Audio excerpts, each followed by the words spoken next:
Hey there, Mr. Redder here. Welcome back to another episode of Reddit Podcast Stories, where today I let Karen stay at my apartment as a favor and now she refuses to leave. I'm 20 female, and my coworker, who's 36 female, called me 3 days ago saying that her boyfriend kicked her out and she had nowhere else to go. I let her and her dog spend the night as I knew that she truly didn't have anywhere else to go on such short notice. She called into work the next day and I ended up having to cover for her. I'm someone who needs to live alone. I'm only letting her stay because I've been in a similar situation and I know how scary it can be. However, I'm worried that she doesn't have a plan to leave. Every time I bring up the subject, she brushes it off or changes the topic. I also have a cat who I have to keep in my bedroom 24/7 because she does not get along with the puppy. The tipping point for me just happened tonight. I left this morning at 4:30 a.m. for work and arrived back home at 8 p.m. I found the apartment completely torn apart as she was rearranging. She had locked my cat in a different room without her food, water, and litter box while this was happening. I didn't say anything as she can be an aggressive person and I didn't want to start anything. I just went for a long shower to calm down. When I got out, I told her I was going to bed and she said she had to run out for a minute. The minute she left, her dog started barking and I couldn't calm him down. This might have been fine if I was in the house alone, but I have upstairs neighbors. I appreciate how quiet they are and try to show the same respect in return. I texted her to let her know that her dog was flipping out and to see when she might be home. She said this was a big adjustment for him and I should just let him sleep with me. So I moved all of my cat's necessities to another room and I let the dog in. This did not help and he continued barking. Around 10 p.m., she posted pictures on her story of a friend's party. It's now past midnight and she still isn't home and her dog is still barking, but not as much. I have to leave for work at 4:30 a.m. It's now 12:30 a.m. and I still have not been able to sleep and I'm sure I'll hear from the neighbors tomorrow. I said she could stay until she found her own place, but that was before I realized how inconsiderate and ungrateful she was. I realized that I shouldn't have let it get this far in the first place, but I'm new to being an adult and I'm still very much learning how to advocate for myself.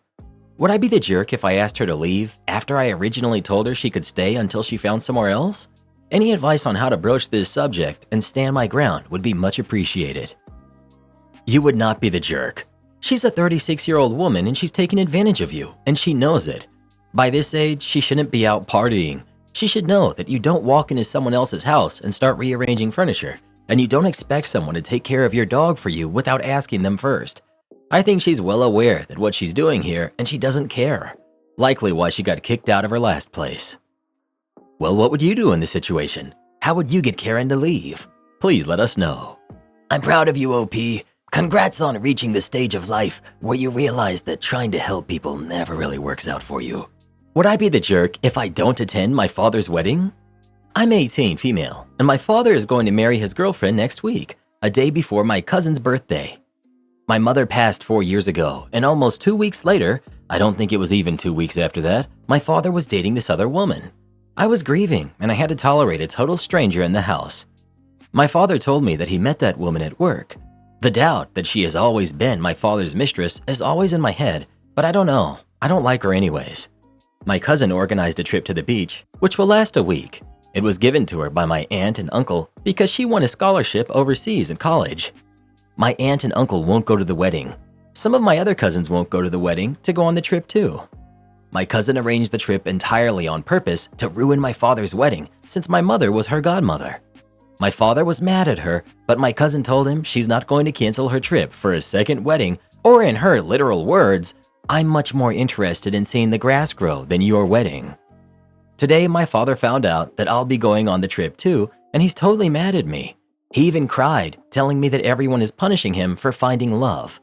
I asked him if my mother wasn't the love of his life then, and he kept crying, saying that I don't understand because I'm too young. He says that every time I try to talk about something serious with him, even when I want to talk about politics or important things. It's his way of shutting me down. And he just finally found love. His words. He said his girlfriend is the real love of his life. Good for him, I guess. My mother always said he was the love of her life until the last day, and because of his words, my mother was never the love of his life. I think I feel sad to think about how my mother would feel if she heard my father say this, that he finally found real love, when in my mother's eyes and words, he was her soulmate. Can you really find the love of your life in 2 weeks? I understand that grief is different for everyone. But who grieves spending Christmas with your new girlfriend and not with your daughter who lost her mother? He neglected me since I was a teen. Everything was always about how he feels and what he wants. I told him that I will go on the trip and I don't want to attend his wedding, and he kept crying. My paternal grandparents called me to pray and tell me that I'm being unfair to my father, who just found love again, but I just don't want to go, and I don't want to be near him either. I stopped being close to my dad a long time ago. My perception of what a father figure is has been almost totally erased from my mind. Edit. My parents didn't have an open marriage or anything like that. My mother wouldn't have thought twice before divorcing him if he had hinted something like that, because she was always 100% traditional in her relationships. I remember her disgust about those topics. My mother always made it clear that she would divorce him if she thought the marriage was bad. She was always totally open with me about those issues, even personal matters, as we had too much trust in each other. So I'm sure that in her eyes, she had a healthy and normal marriage. We were all shocked with the fact that my father introduced his girlfriend when we were all grieving. It's something that no one understands to this day. Info. My parents' marriage was totally normal and closed. My mother was always very open with me about that sort of stuff. I emphasize love of my life because it's the words that my father used to refer to his girlfriend and the words my mother used to refer to him. If they had had a marital problem, then she would have divorced without a second thought. Now that I think about it, I feel like I don't want any relationship with him in the future. This post really made me think about that. Not the jerk. Do what you want. If you don't respect their relationship, why would you want to go anyways? Besides, I get the feeling this woman was involved with your dad before your mom passed, because who the heck moves someone in 2 weeks after their wife passes? A cheater, that's who. He's just mad that everyone sees through his BS. I wouldn't go either. OP. She didn't move into the house instantly, but she went every day and stayed overnight. It was really uncomfortable. I always suspected that she was my father's mistress, but I never asked, because my father would deny it anyway. Gosh, he abandoned you when you were just 14 to spend Christmas with his new girlfriend? Right after you lost your mother? And mind you, his wife? Not the jerk, but he sure is. OP. When Christmas came, he decided to go on a trip with his girlfriend without even inviting me because I never liked Christmas anyways. I spent that Christmas with my mother's family. Update. Thanks to the comments that day, I decided to talk with my father and ask him if he cheated on my mother. I got really anxious and just needed to know the truth because it was something that made me feel very nervous. After insisting and hearing him cry, he confessed to me that he had been talking and going places with his girlfriend/friend for a while my mother was alive and even before she got sick. My mother didn't know that my father had that kind of relationship and it was all behind her back. When my mother passed, his girlfriend, at that time friend, approached him to comfort him. He didn't say exactly when, but I guess that obviously it was between those 2 weeks. I want to think it wasn't the day that my mom passed because it was unexpected and we were all too busy. My father told me that it was the first time that they had physical contact, but he always felt guilty about his friendship with this woman. I'm not very familiar with the subject, but I think it's what people call emotional cheating. I only know that he kept it a secret because he knew he was doing something wrong. I asked him if he and my mother were having marital problems, and he said no, not at all. According to my father, his friendship with his girlfriend was something he planned to keep as a secret forever when my mother was alive and healthy. Father told me that he thought he loved my mother until he kissed his girlfriend and decided that we only live once. So that's why he took her home just 2 weeks after my mom had passed and did everything he wanted to with her. My father's logic was that his job gave him a week of mourning, so according to him, 2 weeks was enough mourning for me. I told him that while he fulfilled his fantasies, I was alone in our home, and he kept saying things like, "OP, you were almost 15. You were already an adult. At your age, I was already working, blah blah blah." I don't think I'll ever get to that level of maturity to understand his mind. I asked him that if he thought about cutting off contact with his girlfriend if my mother found out, and he said something like, "No, I wouldn't cut contact with my girlfriend. It was just an innocent secret, and your mother never found out." I told him my mother would cut him off if she had heard him say that, and he started crying again. But anyway, all of this doesn't change anything. The result is still the same, a father who neglected me. I said a lot of things to him. I've been going to the psychologist for years now, so I know how to manage my feelings. But at that moment, I told him everything I've been keeping to myself, and he cried again. Isn't that weird? Cry when you're the one who messed up.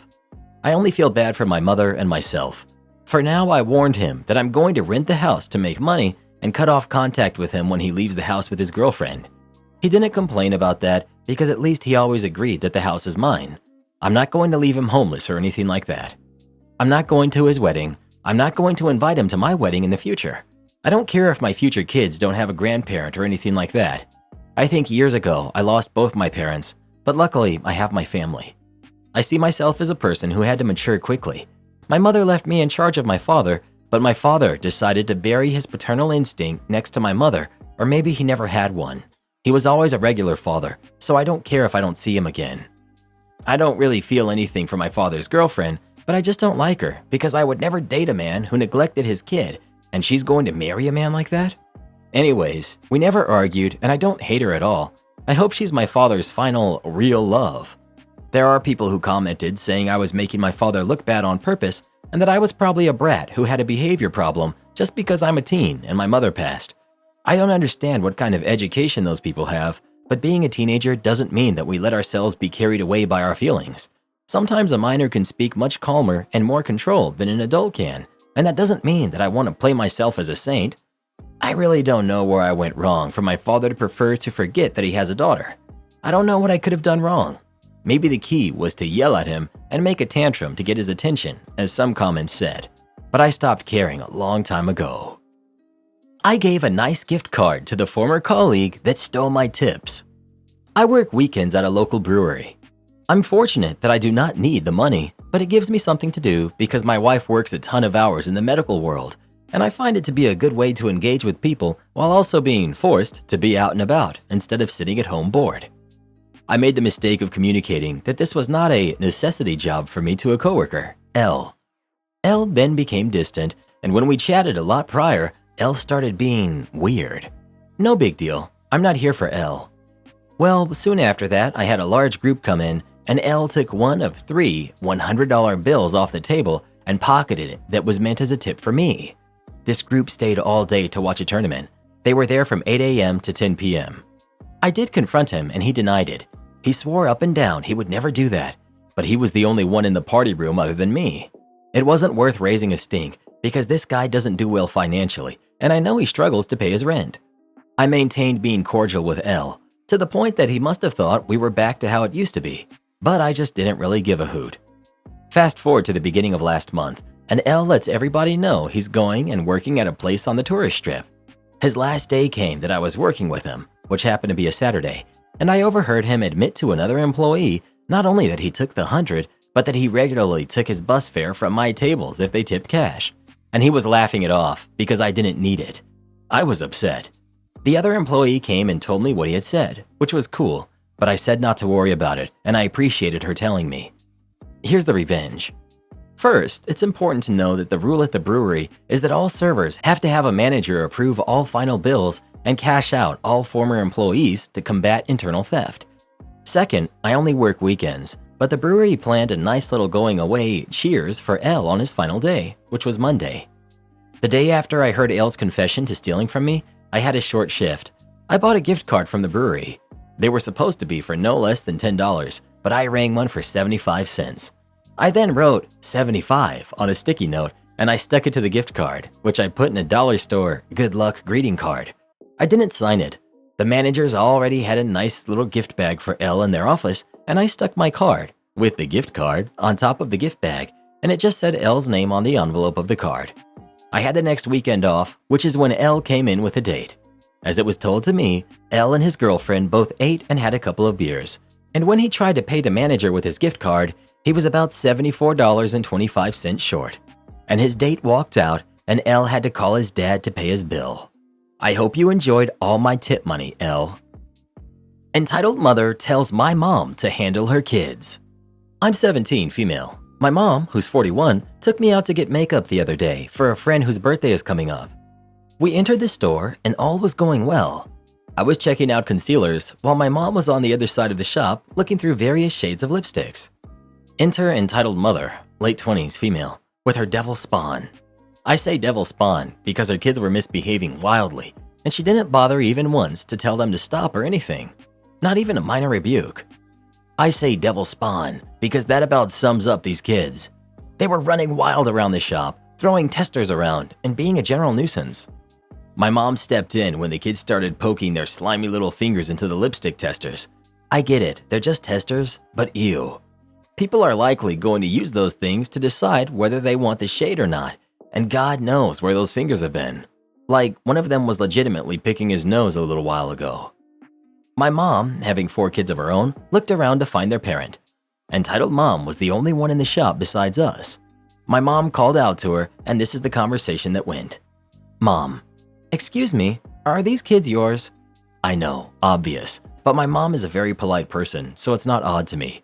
Entitled Mom, yeah? My mom, can you please tell them to stop touching the testers? They're not toys. If it's such a problem, why don't you handle them? Oh boy. My mom left the shop for a few minutes and signaled me to not follow her. She came back with 2 buff security guards in tow. The kids were still poking their fingers in the testers. The guards walked up to the kids, and in the deepest baritone ever, one asked, "Excuse me, what are you doing?" The kids looked terrified and cued the waterworks. Entitled Mom immediately stormed over and began reprimanding the guards for scaring her poor little angels. She then saw my mom nearby. "You did this." At this point, she was practically hissing like a cat. "How dare you teach me how to parent?" My mom, in an eerie monotone. "You told me to handle them, hence I handled them." She screamed more at my mom, the guards, anybody around really. But the guards weren't having it and told her to leave. She created quite a scene, but thanks to everyone that is holy, she left. My mom had quite the story to tell at dinner, a rather comedic encounter with an entitled parent. Am I the jerk for uninviting my friend from my Oscar party over a bottle of whiskey? Me, 29 male, and my wife, Kate, 27 female, host an Oscar watch party at our house every year. We've been doing this since we moved in together 5 years ago. We dress up well, place bets on the winners, and eat popcorn. It's a fun tradition that many of our friends look forward to every year. One of those people is Rick, 28 male, a friend of mine from college. My wife loves whiskey. Shortly before last year's party, my father-in-law gave her a bottle of Macallan. He said he had spent $175 on it. Kate gave birth to our first baby in 2022 and was still naturally feeding last year, so she decided to save the bottle for after our son had weaned. During last year's watch party, Rick got wasted. While reaching for something else in our liquor cabinet, he accidentally dropped and broke the bottle. He apologized profusely once he had sobered up. I was angry, but the whiskey was Kate's and she forgave him, so I decided to drop the subject. A couple of weeks after that, we asked Rick how he planned on replacing the bottle. He was shocked at our question and told us he didn't intend to. Rick's been having money problems for a while and he struggles to pay his rent. He said that since we knew about his condition, it was unreasonable of us to expect him to pay for a $175 bottle of whiskey. I told Rick he had until this year's Oscar party, which was months away at the time, to save up for a new bottle. If he didn't, he wouldn't be welcome at our place for the party. At the time, he agreed. Throughout the year, I asked him about the savings several times. He always told me he was close to the goal. Last week, I asked Rick about it again. He confessed he hadn't actually saved any money for the bottle, so I kept my promise and uninvited him from the party. Both Rick and his girlfriend, who frequently join him at our parties, are now angry at me for uninviting him over a drunken mistake. They also insist that I'm being unsympathetic and entitled by expecting Rick to pay for a new bottle. Kate's on my side, but is worried that we're being too harsh. I really don't think we are, but as Sunday approaches, I'm starting to feel guilty. I have less than 2 days to sort this out. Edit. Rick was the only person at the party who was drunk. Many of us didn't even drink. Also, we had selected drinks and set them on the kitchen counter. Rick went into the cabinet to look for another bottle without asking me first and was the only person who did so. Not the jerk. Wasted or not, he broke something that a father gifted his daughter and lied about replacing it. But that being said, if you've known him for a while and he's been a good friend all the time you've known him, I'd let it slide. Friendship is worth more than a few $100s that was unintentionally lost. OP. If the bottle was mine, I'd probably let it slide. But the fact that it was my wife's changes things. She held on to that bottle for months and didn't even get the chance to drink it. You've held on to your friendship with this dude for more months than that bottle. And think very deeply about it. Is he the kind of friend that would replace the bottle or even get you something better if he had the means to? I take it you knew him before his money problems. What type of person was he then? Coupled with the type of person he is now, minus this wine incident, should determine what you do about this situation. Dude can't even save $15 a month? Not the jerk. Is that so hard to believe? The cost of living right now is shocking everyone. He might have every intention each month to put that money away, but then his gas or electric runs out and needs must be met. OP asking him every time he sees him just compounds the embarrassment. I also think it's a little crappy that they let it slide at the time and then a few weeks later blindsided him with, "So when are you paying us back?" Not my kind of friends. No, that guy has certainly spent at least $15 a month on alcohol over the past year. Not the jerk. Rick broke something in your house. Rick shouldn't be allowed back in your house until he makes amends, either by replacing the item or by covering the cost of it. It doesn't matter that the item was a bottle of liquor. It doesn't matter that Rick was drunk when he broke it. This is a very basic guest etiquette. If you break something in someone else's house, accidentally or on purpose, or drunkenly, you make it right. You're the jerk. It's just a bottle of whiskey. Yeah, it might be a pretty penny, but if dude is already struggling, you should quite honestly be ashamed of yourself for demanding he replace it. In all reality, obviously, you don't value his friendship enough to forgive and forget, so you should probably just stop being friends with him. You're the jerk. You picked a bottle of whiskey over your friendship. You seem to think everyone has the means and ability to save money. It would obviously be different if he actually had the means to pay for it and refused. You're the jerk. Let it go. I have a few good bottles of whiskey. If a friend drunkenly smashed one, it would be laughed off, and I would expect the same treatment in their home if I smashed their whiskey. Well, who do you think is the jerk? OP or his friend Rick? Please let us know. Like even when I made $6.55 working at a sandwich shop, I could save $15 a month to pay a friend back if I had broken something of theirs. The bottom line is he doesn't want to. Am I the jerk for not supporting my reserved wife when she doesn't show my parents affection? My wife, Lucy, who's 33, and I, 35 male, are both immigrants who met, married, and live in our current country, although we're originally from two different countries. In my original country's culture, when you marry, your in-laws essentially become a second set of parents who you treat the same as your own parents. I treat Lucy's parents like I treat my own, but Lucy doesn't treat my parents the same way that she treats her own.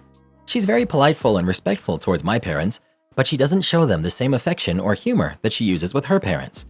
Lucy is a pretty reserved person and doesn't show love often. It hurts my parents that Lucy doesn't treat them like her own parents, especially as my dad, 71 male, is very traditional and misinterprets her reservedness as disrespect. My parents love Lucy and don't understand why she's more reserved with them. I've tried explaining to them that Lucy is reserved, but they think that their children, biological or in-laws, should treat them more affectionately anyway. My dad loves talking politics with Lucy because they're both educated and well-traveled, and he's accustomed to people just agreeing with his opinions, since he's the oldest and therefore deserves the most respect, according to my culture. Lucy doesn't always agree with my dad's more conservative views and isn't afraid to tell him so, but has never been rude to him. It came to a head when my dad tried to speak politics with her one day when we were visiting for dinner. Instead of just agreeing with him though, Lucy expressed the exact opposite view, which she genuinely believes, and refused to change her opinion to appease him. My dad got upset, started yelling, and demanded to know why she wasn't more respectful, as a child should be towards their parent. Lucy told him bluntly that he's not her dad and has no authority over her whatsoever, and left the house when my dad started yelling again. At home, I asked Lucy to apologize to my dad to keep the peace, but Lucy said I should have stood up for her, especially once he started yelling. I said it's better to just let him run out of steam, as he doesn't mean it, he just talks very loudly, and he loves her. She said that she doesn't love him like a father and told me that I'm the jerk for not taking her side. Now she won't talk to my parents at all, and my parents are upset at her silence. Am I the jerk for not supporting Lucy? You're the jerk. Your parents do not get to demand how Lucy treats them. That's not a thing. Stop blaming it on a culture. Your dad sounds like a real jerk. Why in 100 million years would Lucy show him affection? He absolutely does not respect her experience or her opinion. He respects her ability to mirror his own narrow opinion back at him. To be honest, Lucy should go no contact with your father. She's a grown woman. No one has the right to talk to her that way. You're headed for divorce quickly. That you are still supporting your parents over your wife makes me hope Lucy files soon. She deserves so much better. If you want to stay married, start supporting your wife. Start with a time out for your awful, controlling, narcissistic father. Then see what Lucy needs next. Otherwise, I hope she gets out soon. Like tomorrow. Well, what do you think? Is OP the jerk or not? please let us know. You need to stick up for her, bruh. If you want to let Daddy-O walk all over you your whole life, go ahead, but you can't let him treat your wife like that. Would I be the jerk if I refused to babysit my sister and cousins? So I, 16 female, and my mom were talking last night, and she mentioned that her and my dad were going to go on a date tonight and asked if I could babysit my younger sister, who's 5, and only her. I said sure, because I low-key need money. This morning I walk downstairs and say hi to my mom, and I start talking to her. Randomly, she mentions we have to clean the house today. I was a little confused because we usually deep clean the house every Saturday, so I ask why. This is when she mentions that my cousins are coming over, who are 4, 3, and 2. Again, I was confused, so I asked her why they would be coming over, and she said that I would be babysitting them tonight. I immediately tell her that she didn't ask me beforehand and that she said I would only need to babysit my sister. She said that she was going on a date tonight and then they were going to an event with my aunts and uncles. Now, don't get me wrong, I love my cousins, but they are very hard to deal with. I can deal with screaming kids, but they're on a different level, and I get super stressed if I have to watch only 2 of them, so 4 is going to be a challenge. My other sister, who's 13, will also be there, but she kinda just sits there the entire time, and I usually have to take care of them. When I only babysit my sister, I can have her in my room playing with Barbies or something while I read, so babysitting her is easy. I'm now really mad at my mom for just setting me up with this babysitting job without even mentioning it to me until like an hour ago, especially when I probably won't get paid a lot for it. So, would I be the jerk for refusing? Update: the kids aren't here yet, but I wanted to know how much I would be paid and said I didn't like how I wasn't asked about babysitting, and my mom said, This is what happens when you have a C in your class. You won't do anything until May, so that means you will babysit for me, and I won't have to ask you. Then threatened that if I show any attitude, then I won't get paid. Payment would be $10 an hour. Not sure if it's per kid as well. I might also have to make dinner for all of them, which might be just mac and cheese, which isn't a lot of work, but still. Update 2, post-babysitting. It was a nightmare. They wouldn't listen and kept running around and jumping off the couches, crying, screaming. We even lost 2 of them for a couple of minutes because they ran off into the basement, so we had to close off the top floor and basement. One of them broke a snow globe and there was glass everywhere.